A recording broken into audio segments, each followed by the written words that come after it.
Alright, we're back. We're going to go ahead and jump right on into this because we didn't take too long to just got me a little bite to eat. Going to start working on these chimneys. See if we can get the whites to really start making them come out. And really all we can work with on these chimneys, since we only have one light source, is to hit the outer edges of them. I can't do nothing on the back side of them because there's no light to help me. So I have to focus. I'm going to have to move this for a second.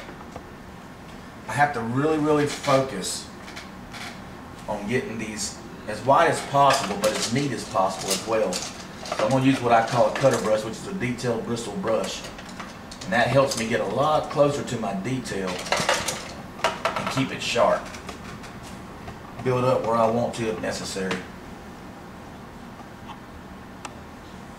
I can really get that white.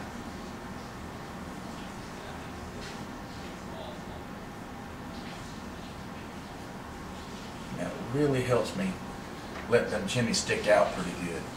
I love doing this part. Now I'm going to try to put a little bit of white on this chimney stack right here. Just enough where you can see them. Some people might not think that's important, but if I can do it, if I think it needs it, I'm going to at least try it. And I believe in pushing the art as far as you can push it. Keep pushing the envelope. It's going to make you a better artist. I'm liking that. Now let's come down here on some of these roof stacks. Let's put some up in here. I'll catch a little bit more on that window. A little bit of snow get in there. Lighten that up a little bit. I'm going to dance. And remember, I'm using titanium. If you watch the other clip, I talked about using the titanium as my brightest white in my arsenal. I like to save it for last. Pretty much paint my whole painting with off-whites and stuff until the very end. Then I like to come in there with titanium and just let it really explode where I want something to be really white. Now see this lamp right here? Earlier today I added my oranges and my yellows. That's the true color of my light that I'm trying to display. Call it lantern, call it gas, whatever. But I like to put them colors in there and let them work for me. And then just come back in and really hit that white where the bulb's at. That's what gives it that gleam of light. That's what I try to show with it. It takes a little bit of practice and a little bit of work, but once you understand it, it all starts coming together pretty easy. Now see this window right here? I can start carving out where some of my icicles are going to be. Just catching some light, especially up against them darks. You can really get to see them good that way.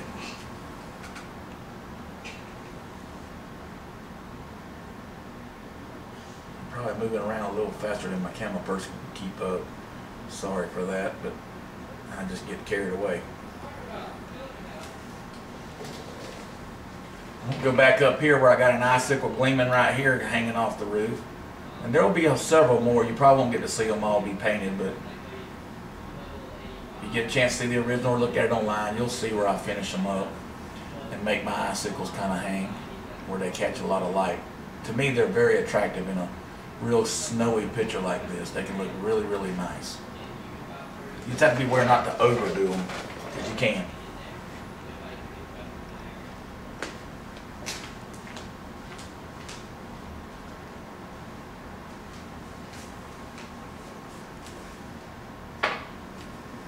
Now, there's no window on this side that can really hit this. This is just an exaggeration.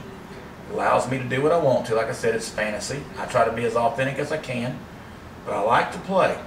And if I get a chance to play, I will.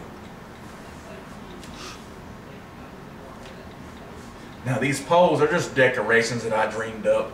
Gives it a little idea of, you know, just fanciness, kind of a little attraction, just more of a cosmetic look that I thought would look really cool. I'm going to try to put a little bit more light on the edges of it.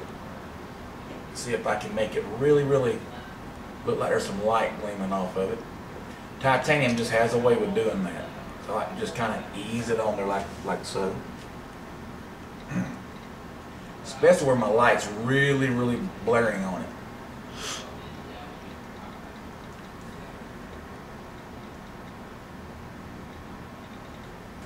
Like so. Alright, now I'm going to move we're going to put them little chips on these snow on the top of where it's laying. I'm going to hit some good whites on them edges, let that snow really start getting some light. Just kind of cap them off a little bit. This is really starting to come in. I'm really starting to enjoy it. So now we're going to move over to this one. We're going to go back up here to our chimney work. See if we can't put a little bit more light on it. I believe we can. You can obviously see the difference of what I had up there before. That titanium will really let her rip and get you some white.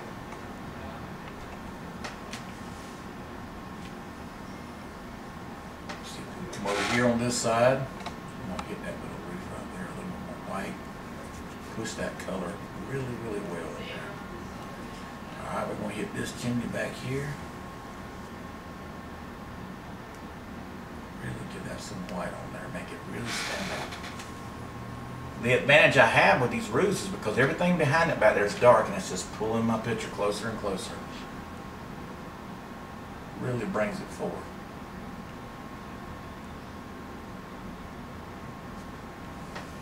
I wouldn't mind living here, to be honest with you. Like a cozy little place. Alright, right here I'm going to put a little bit more of that soft, fuzzy snow. See if we can't build it up a little bit. There we go. Alright, now we're going to move on over to this closer one. I'm going to keep moving my canvas. It's a big one, it's a 4-footer. This one right here, if you get a close-up on it, you should be able to see the difference in what I've used before and what I'm using now. We got a close-up of this.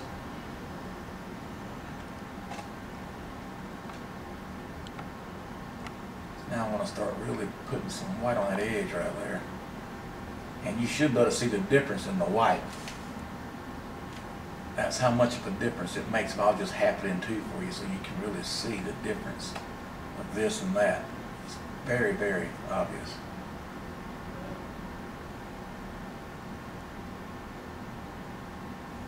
That's the difference of light hitting something. Okay, now I'm going to get a little bit bigger brush and get her to get a close-up on my roof over here. I'm really going to put some white on this top part. Fuzz it up. If we can get a real good close-up, you'll be able to see it. Sorry about all the movement, but we have to do that at this point. Now up here, I'm going to get a real heavy brush load of this stuff. So if we can get a real up close of this, I'd appreciate it so they can see what I'm doing here. Like I said, if you really want to appreciate what I'm doing now, the best I can tell you is to just get a chance to look at my originals. And I rotate them every once in a while at different places so you can find them.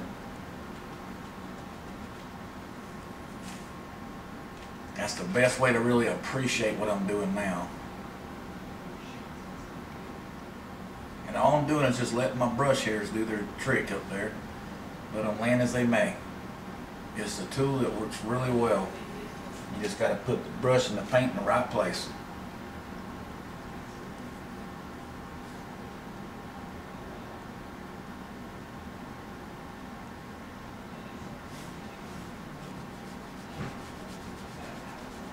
A lot of my students think I just have magic brush and magic hand and all that stuff, but it's not so much that.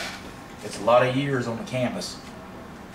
And I've learned to appreciate different styles that I've added. And like I said earlier, pushing the envelope is the best and only way.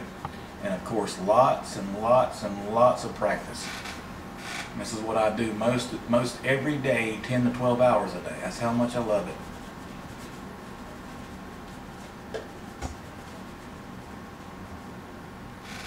Now we're going to come right in here. I'm going to get this real quick. And that's probably all I'm going to have time for. And I'll have to tell you, I'll see you later. Probably the next time I see you, I should be almost done with it. Thank you.